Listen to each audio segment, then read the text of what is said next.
Students, मैं हूं पवन द्विवेदी, आपका फिजिक्स टीचर। आज हम एक नए चैप्टर की शुरुआत कर रहे हैं। एनसीईआरटी की 12th की फिजिक्स का चैप्टर 8 है, जिसका नाम है इलेक्ट्रोमैग्नेटिक वेव्स। उसका पार्ट 1 हम आज शुरू कर रहे हैं, विद्युत चुम्बकीय तरंगे। तो देखते हैं कि सबसे पहले हम इसमें क्या समझेंगे। देखिए, विद्युत चुम्बकीय तरंगे जो चैप्टर है, छोटा चैप्टर है और एमपी बोर्ड के सिलेबस में इसका वेटेज भी कम है। 4 नंबर की ये यूनिट है।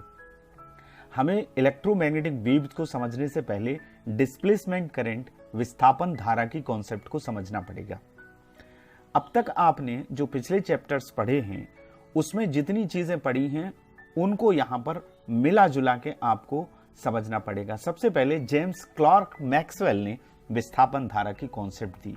इसकी आवश्यकता क्यों पड़ी वो हम आगे समझेंगे। स्कॉटलैंड के एक महान भौतिक विज्ञानी जेम्स क्लार्क मैक्सवेल ने ये बहुत पहले ऐसी तरंगों की भविष्यवाणी कर दी थी जिनके संचरण के लिए माध्यम की आवश्यकता नहीं होती, मीडियम की जरूरत नहीं होती, वो निर्वात में भी गमन करती हैं और ये विद्युत और चुंबकीय क्षेत्र के दोलनों से बनती हैं और इन तरंगों को हम कहते हैं विद्युत चुंबकीय तरंगे, इलेक्ट्रोमैग्नेटिक वेव्स।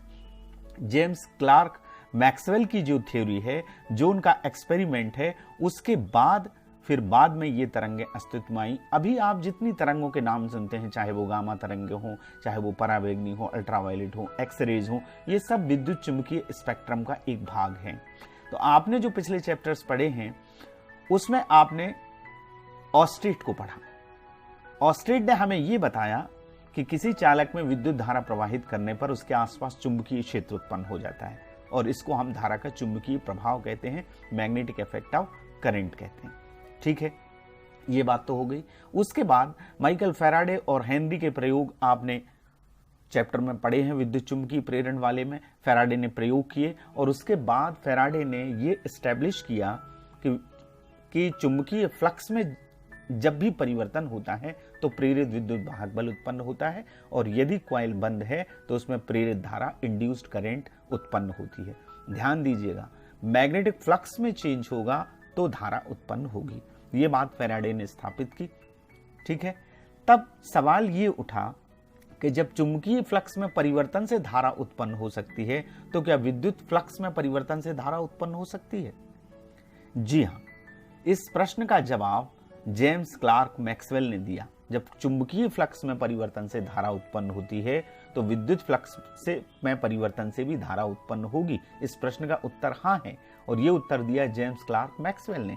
क्लार्क ने एम्पियर का जो परिपथी नियम हमने गतिमान आवेश और चुंबकत्व वाले चैप्टर में पढ़ा, उसकी एक विसंगति को एक प्रयोग के माध्यम से दुनिया के सामने प्रस्तुत किया और इस नियम को संशोधित किया और संशोधित करके एक नया नियम दिया, उसको एम्पियर मैक्सवेल नियम कहते हैं और यहीं से डिस्प्लेसमेंट करंट की अवधारणा ने जन्म लिया और वही फिर मूल कारण बना किसका? विद्युत चुंबकीय तरंगों का। तो विद्युत चुंबकीय तरंगे यदि हमें समझना है तो हमें विस्थापन धारा को समझना पड़ेगा। तो क्लार्क मैक्सवेल ने क्या किया, देखिए, सबसे पहले हम ये देख लें कि एम्पियर का परिपथी नियम जो आप पहले पढ़ चुके हैं वो क्या कहता है, उसका स्टेटमेंट क्या कहता है। निर्वात में किसी बंद वक्र के चारों ओर चुंबकीय क्षेत्र वेक्टर बी का रेखीय समाकलन, ये एम्पियर लूप कहलाता है। इस तार में यदि करंट आई बह रही है तो इस एम्पियर लूप से घिरी धारा आई का म्यू नॉट गुना होता है रेखीय समाकलन किसका? चुंबकीय क्षेत्र का। उसको हम लिखते हैं line integration of vector B dot vector DL equals to mu naught I. ये एम्पियर का परिपथी नियम, सर्किटल लॉ आप पढ़ चुके हो। तो यदि एक लूप है, उसके अंदर जितनी एनक्लोज्ड करंट होती है उसका म्यू नॉट गुना होता है समाकलन किसका? वेक्टर बी का समाकलन, लाइन इंटीग्रेशन, इसलिए डीएल वेक्टर वहां लिखा हुआ है। ये तो एम्पियर का नियम था और म्यू नॉट क्या है? निर्वात की चुंबकशीलता है। अब सवाल ये कि डिस्प्लेसमेंट करंट कैसे आया? जब एम्पियर के परिपथी नियम का उपयोग कैपेसिटर के साथ किया जाता है तो इसमें एक विसंगति उत्पन्न हुई। वो क्या विसंगति है जो क्लार्क ने हमको बताई, इसको हम समझते हैं। देखिए, ये आपको एक कैपेसिटर दिख रहा हुआ है जिसकी 2 प्लेट हैं, P1 और P2। इसको एक बैटरी से और एक कुंजी के से जोड़ा गया है। जब कुंजी के को दबाया जाता है तो ये कैपेसिटर क्या होने लगेगा? चार्ज होने लगेगा। ठीक है, अब जब ये चार्ज होता है, आवेशित इसको किया जाता है, तो मान लीजिए इंस्टेंट ऑफ टाइम t पर इसमें बहने वाली धारा, यहां संयोजी तार में बहने वाली धारा I है। अब हम ये जानते हैं कि यहां पर जब किसी तार में धारा बहती है तो ऑस्टेड ने हमें बता दिया था कि उसके आसपास चुंबकीय क्षेत्र उत्पन्न होता है। यदि हम इस प्लेट के बाईं तरफ एक एम्पियर लूप S1 बनाएं तो एम्पियर के परिपथीय नियम से क्या होगा, यहां पर इस लूप के द्वारा एनक्लोज जितना करंट होगा जो कि हम IC मानेंगे, कन्वेंशनल करंट, उसके लिए हम एम्पियर लूप नियम लगाएंगे तो वो आएगा integration of S1 line integration रेखीय समाकलन vector B dot vector DL equals to mu naught I, यदि हम I करंट यहां मान रहे हैं तो ये आ गया एम्पियर के नियम से यहां पर। लेकिन यदि हम एक एम्पियर लूप इसके बीच में इसकी कल्पना करें कि इन P1 और P2 प्लेटों के बीच में एक एम्पियर लूप S2 है, ठीक है, ये लूप जब S1 लिया तो ये बिल्कुल सही है, एम्पियर के नियम से आएगा, परिपथी नियम से। लेकिन S2 लूप के लिए यही जो इक्वेशन है वो 0 आएगा। S2 लूप के अंतर्गत हम समाकलन करें, vector B dot vector DL निकालें तो 0 आएगा, क्योंकि यहां पर करंट नहीं है, यहां पर करंट 0 है, I 0 है। S2 से घिरी धारा, एम्पियर का नियम क्या कहता है, एम्पियर लूप से घिरी धारा का म्यू नॉट गुना होता है रेखीय समाकलन किसका, चुंबकीय क्षेत्र की तीव्रता का। तो S2 से घिरी धारा 0 है तो यहां पर इसकी वैल्यू 0 आएगी। लेकिन ये एम्पियर के परिपथीय नियम का उल्लंघन है। यदि हम इस लूप को ऐसा माने कि इसका ये हिस्सा और यहां से खुला हुआ है तो यहां पर continuity of current, principle of continuity of current के हिसाब से यहां भी इस इंटीग्रेशन की वैल्यू आनी चाहिए, जो कि नहीं आ रही है, 0 आ रही है। तो समीकरण 1 और 2 धारा की अविरतता का सिद्धांत कहलाता है, principle of continuity of current. तो यहां भी कुछ वैल्यू यहां आनी चाहिए जो कि नहीं आ रही है। तो ये एम्पियर के परिपथी नियम की विसंगति है जो कि आवेशित करने वाले संधारित्र के प्रयोग में काम नहीं करती। तब मैक्सवेल ने ये कहा, मैक्सवेल ने कहा कि अब इसमें संशोधन की जरूरत है। मैक्सवेल के अनुसार जब संधारित्र को चार्ज किया जाता है, आवेशित किया जाता है, तो दोनों प्लेटों पर आवेश एकत्रित होने लगेगा। यहाँ ये प्लस टर्मिनल इसका जुड़ा हुआ है, ठीक है, और ये माइनस टर्मिनल जुड़ा हुआ है, तो यहाँ प्लस आवेश एकत्रित होगा, यहाँ माइनस चार्ज एकत्रित होगा। तो जब ये चार्ज एक्यूमुलेट होता है तो यहाँ एक विद्युत क्षेत्र उत्पन्न होता है और वो विद्युत क्षेत्र समय के साथ परिवर्तित होता है। और यदि विद्युत क्षेत्र समय के साथ परिवर्तित हो रहा है तो प्लेटों के बीच में एक धारा बहने लगती है। ये विद्युत क्षेत्र की जो सेटअप होगा उसका डायरेक्शन है। तो मैक्सवेल ने ये बताया कि यहाँ पर समय के साथ विद्युत क्षेत्र में परिवर्तन के कारण एक धारा बहने लगती है और उस धारा को उन्होंने नाम दिया विस्थापन धारा। अब विस्थापन धारा की डेफिनेशन क्या हो गई, इसको आप नोट करें। वह धारा जो समय के साथ विद्युत क्षेत्र में परिवर्तन अर्थात विद्युत फ्लक्स में परिवर्तन, ये किस में चेंज हो रहा है, विद्युत फ्लक्स में। विद्युत क्षेत्र में परिवर्तन का मतलब क्या है, विद्युत flux, EDS cos theta, first unit में हमने पढ़ा है। तो विद्युत फ्लक्स में परिवर्तन के कारण उत्पन्न होती है, उसको कहते हैं विस्थापन धारा, displacement current. ID equals to इसकी वैल्यू होती है epsilon 0 d phi e by dt। इसको हम प्रूव भी करेंगे। ये ID का मान है जो क्लार्क ने हमको बताई, ये कहलाती है विस्थापन धारा। विस्थापन धारा का सूत्र ये हुआ और ये उसकी परिभाषा हुई, ठीक है। अब हम इसका डेरिवेशन करेंगे व्यंजक। विस्थापन धारा का जो सूत्र अभी हमने देखा, ID equals to epsilon naught d phi e upon dt, वो कैसे निकला है। हम ये मान लें कि ये संधारित्र की प्लेटों का क्षेत्रफल क्या है, कैपिटल A है, और किसी भी क्षण पर उस पर आवेश Q है और आवेश का पृष्ठीय घनत्व सिग्मा, फर्स्ट यूनिट में आपने पढ़ा है गॉसेस थ्योरम जब पढ़ी, sigma equals to Q upon A। Unit area पर जितना चार्ज होता है उसको कहते हैं चार्ज डेंसिटी, पृष्ठीय घनत्व, वो सिग्मा है। तो प्लेटों के बीच विद्युत क्षेत्र की तीव्रता क्या होगी, ये भी फर्स्ट यूनिट में आपने पढ़ा है। मैं कह रहा हूं इस चैप्टर में first unit, second unit, third unit सारी बातें कंबाइन होकर इस यूनिट में आएंगी। तो यहां पर E इक्वल्स टू होगा सिग्मा अपॉन एप्सिलॉन 0। समानांतर प्लेट संधारित्र की धारिता का जब हम व्यंजक निकाल रहे थे तब हमने इस सूत्र का इस्तेमाल किया था। यदि K पराविद्युतांक का उसमें माध्यम भरा हुआ है तो E की वैल्यू होती है सिग्मा अपॉन K एप्सिलॉन 0। तो सिग्मा हो गया। अब सिग्मा क्या होता है, एकांक क्षेत्रफल पर आवेश, sigma equals to Q upon A, ये हमारा इक्वेशन 2 हो गया। हम ये सिग्मा की वैल्यू यहां रख देंगे ई में, तो हमारा समीकरण 1 हो जाएगा क्यू अपॉन ए एप्सिलॉन 0। ये विद्युत क्षेत्र की तीव्रता आ गई। अब आप जानते हैं क्यू इससे हम निकाल सकते हैं, ई का 3 गुणा कर दीजिए, तो एप्सिलॉन 0 ई ए। ये ई ए क्या है, विद्युत क्षेत्र की तीव्रता और क्षेत्रफल का गुणा है। ई ए कॉस थीटा से ई ए आया है, E D S cos theta आपने पढ़ा है, ये विद्युत फ्लक्स है। इसको क्या कहते हैं, फाई ई। ई ए की वैल्यू क्या है, मैक्सिमम फ्लक्स, लंबवत है ये, और लंबवत है ये क्षेत्रफल, तो ये मैक्सिमम फ्लक्स इलेक्ट्रिक फ्लक्स आएगा। तो ई ए फाई ई इक्वल्स टू क्या होता है, ई ए। तो इसकी जगह इस समीकरण 3 में हम क्या लिख देंगे, फाई सफिक्स ई लिख देंगे। तो हमारा समीकरण 3 और 4 से जो इक्वेशन आएगा, क्यू की वैल्यू आ गई एप्सिलॉन 0 फाई ई, ये हमारा समीकरण 5 हो गया। अब सिंपली विद्युत धारा, करंट, इलेक्ट्रिसिटी आपने पढ़ा है। करंट कैसे निकालते हैं, आवेश प्रवाह की दर को विद्युत धारा कहते हैं, या इंस्टेंट ऑफ टाइम पे करंट निकालें तो D Q by D T, T के सापेक्ष उसका क्या कर देंगे, अवकलन कर देंगे आवेश का। तो विस्थापन धारा यही है आई डी। तो आई डी निकालने के लिए हम क्या करेंगे, D Q by D T, आवेश प्रवाह की दर, अवकलन कर रहे हैं हम क्यू का। इस क्यू की वैल्यू यहां रखिएगा। तो जब हम क्यू की वैल्यू रखेंगे तो इसका अवकलन करेंगे, तो D by D T epsilon 0 phi E आ गया। एप्सिलॉन 0 तो विशुद्ध रूप से कांस्टेंट है, निर्वात की विद्युतशीलता है। एप्सिलॉन 0 को हम बाहर ले आएंगे, d phi by D t, ये आ गया हमारा आई डी का सूत्र। I D equals to epsilon 0 D phi by D t, ये विस्थापन धारा का सूत्र है। ठीक है, इसको ध्यान रखिएगा और ये पूरा डेरिवेशन है, इसको करिएगा। नेक्स्ट हम देखते हैं, अब विस्थापन धारा के बाद मैक्सवेल ने एम्पियर के परिपथी नियम में जो संशोधन लगाया वो कहलाया एम्पियर मैक्सवेल का परिपथी नियम। तो मैक्सवेल के अनुसार चुंबकीय क्षेत्र दो धाराओं के कारण होता है। संयोजी चालक में धारा बहती है कौन सी, चालन धारा आईसी, जो हमने तार में देखी, कन्वेंशनल करंट इसको कहते हैं। और संधारित्र की प्लेटों के बीच में विद्युत फ्लक्स में समय के साथ जो परिवर्तन होता है उसके कारण जो धारा उत्पन्न होती है उसको हम क्या कहते हैं, आईडी। ठीक है, ये दो बातें हुई। तो एम्पियर का परिपथी नियम क्या कहता है हमारा, line integration of vector B dot vector DL equals to mu naught I.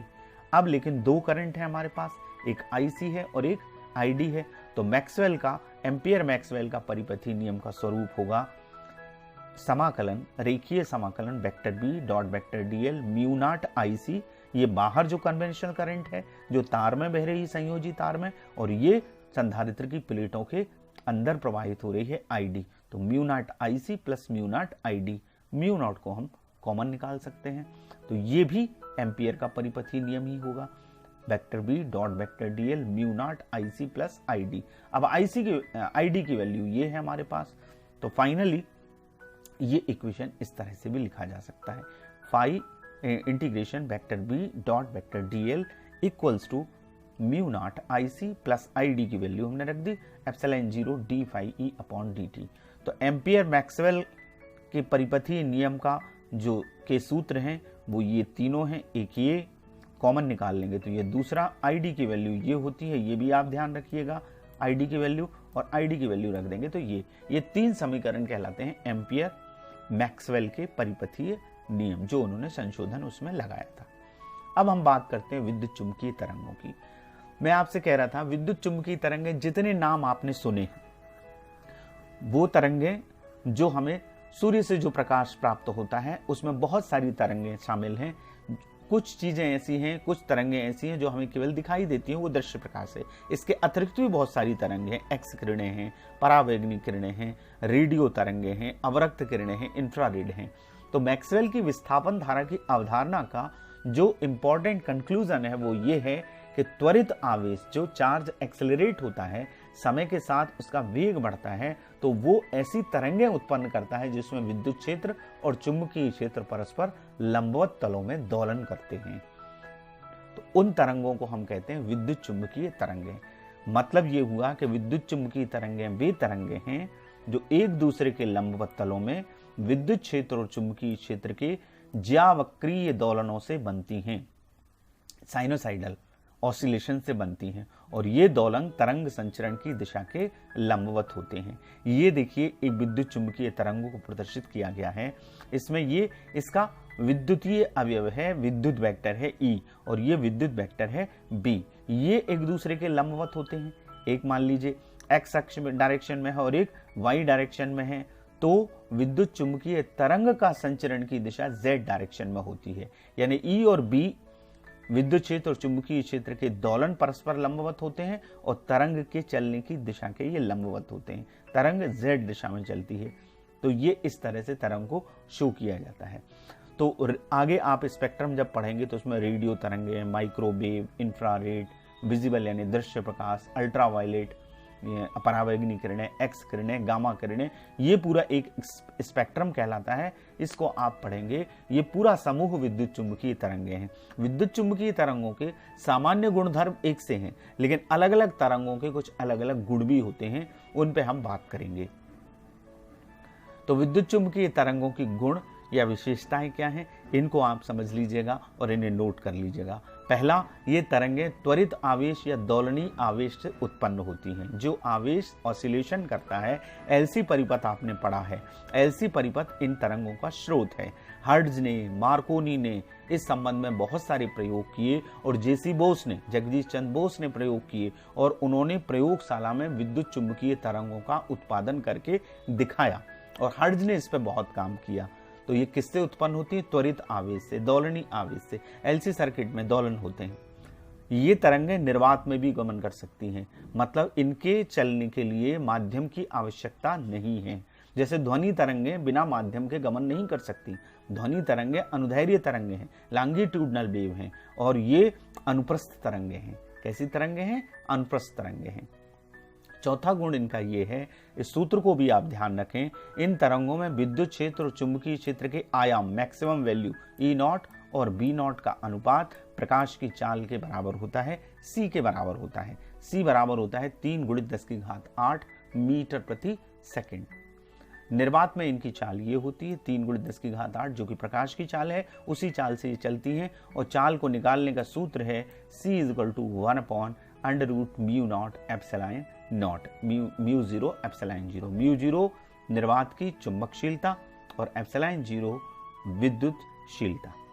ये विद्युत क्षेत्र चुंबकीय क्षेत्रों से अप्रभावित रहती हैं। परावर्तन, अपवर्तन, व्यतिकरण और विवर्तन, आगे जब आप रे ऑप्टिक्स पढ़ेंगे तो इन सारी चीज़ों को आपको पढ़ना है। इसी चैप्टर के बाद, इसी यूनिट के बाद किरण प्रकाश की आरंभ होना है। रे ऑप्टिक्स में आप रिफ्लेक्शन भी पढ़ेंगे और रिफ्रैक्शन भी पढ़ेंगे, व्यतिकरण, इंटरफेरेंस पढ़ेंगे और डिफ्रैक्शन पढ़ेंगे और पोलराइजेशन पढ़ेंगे। ये सारे गुण ये तरंगें भी प्रदर्शित करती हैं। ये तरंगों के साथ ऊर्जा होता है और संवेग होता है, ऊर्जा का स्थानांतरण करती हैं। इनमें रेखीय संवेग होता है, ये जिस स्थान पर पड़ती हैं वहां पर इसी कारण से दाब आरोपित करती हैं। ठीक है, अब हम बात करते हैं विद्युत चुंबकीय स्पेक्ट्रम की, वर्णक्रम की।